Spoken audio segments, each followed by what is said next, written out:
وبه نستعين أما بعد قال الله تعالى ولا تهنوا ولا تحزنوا وأنتم الأعلون إن كنتم مؤمنين.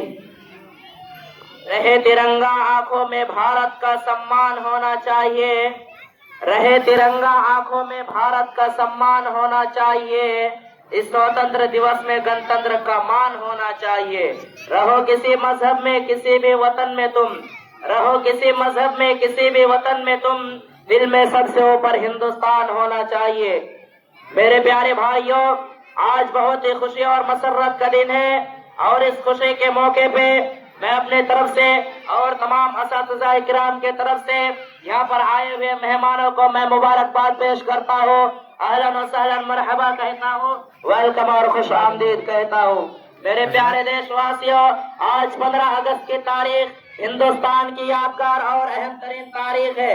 اسی دن ہمارا یہ پیارا وطن ہندوستان انگریزوں کی غلامی سے آزاد ہوا اور توقع سلاسل کا سلسلہ ختم ہوا. لگ بھگ 200 سال تک قربانیاں اور جانفشانیاں کے بعد آزادی کا یہ دن ہمیں اور آپ کو نصیب ہوا. میرے پیارے دوستو، یہ دن ہمیں اور آپ کو یوں ہی نہیں ملا، بلکہ اس دن کو حاصل کرنے کے لیے نہ جانے کتنی ماؤں کی گودیں سونی ہو گئی، نہ جانے کتنے عورتوں کی مانگیں اجڑ گئی، نہ جانے کتنے عورتیں بیوہ ہو گئی، نہ جانے کتنے بچوں سے ان کی خوشیاں چھین لی گئی، نہ جانے کتنے بہنوں کی عزت و آبرو تار تار ہو گئی، نہ جانے کتنے اولاد یتیم ہو گئی، نہ جانے کتنے بوڑھے ماں باپ بے سہارا اور لاچار ہو گئے. تب جا کے ہمارا یہ ملک آزاد ہوا، تب جا کے ہمیں اور آپ کو خوشی منانے کا موقع ملا.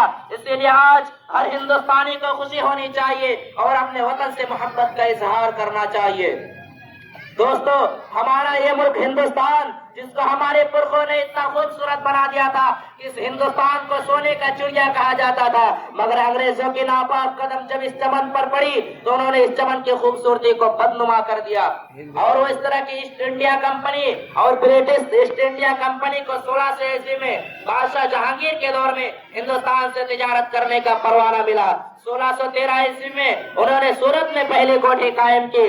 1622 عیسوی میں انہوں نے ممبئی میں بھی اپنا سکہ جما لیا. اس طرح دھیرے دھیرے ملک کے بیشتر حصوں میں قبضہ کر لیا. ایسٹ انڈیا کمپنی گرچہ تجارتی کمپنی تھی، لیکن اس کے پاس 2.5 لاکھ ساتھی فوج تھی. جہاں تجارت سے منافع ممکن نہیں ہوتا، فوج اسے ممکن بنا دیتی.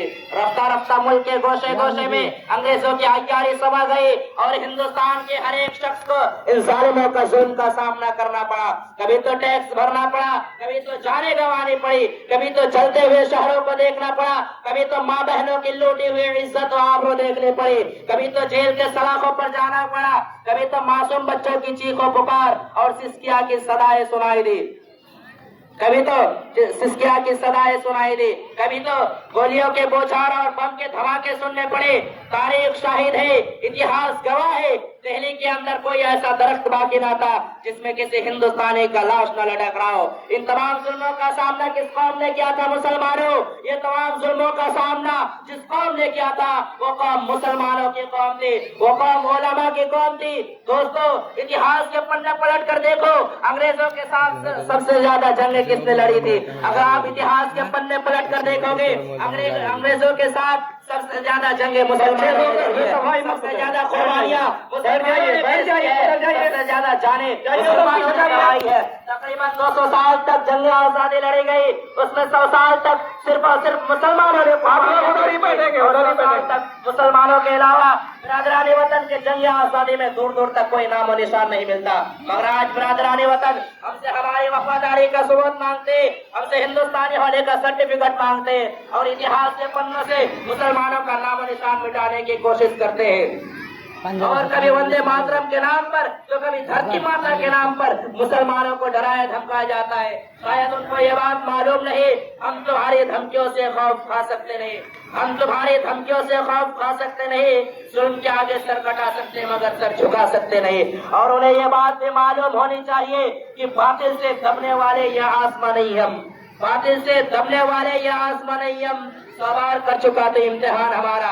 میرے پیارے دیش واسیوں، ہمیں برادرانی وطن سے ڈرنا نہیں ہے، خوف نہیں کھانا ہے، کیونکہ یہ وقت کی دھوپ ہمیں جذب کر سکتی نہیں، یہ وقت کی دھوپ ہمیں جذب کر سکتی نہیں، ہم تو وہ سمندر ہے جو سورج کو بھی نگل جاتے۔ میرے پیارے دوستو، ہمیں برادران وطن سے ڈرنا نہیں ہے، خوف نہیں کھانا ہے، اور برادران وطن کو یہ بات بھی بتا دینا چاہتے کہ ہم ہمیشہ ہندوستانی تھے، ہندوستانی ہیں، اور ہمیشہ ہمیشہ ہندوستانی رہیں گے۔ ہمیں تمہاری سرٹیفکیٹ کی کوئی ضرورت نہیں ہے۔ آخر میں اللہ تعالیٰ سے دعا ہے، اے اللہ تو ہم تمام مسلمانوں کی حفاظت کر، آمین۔ وآخر دعوانا ان الحمدللہ رب العالمین۔ السلام علیکم ورحمۃ اللہ۔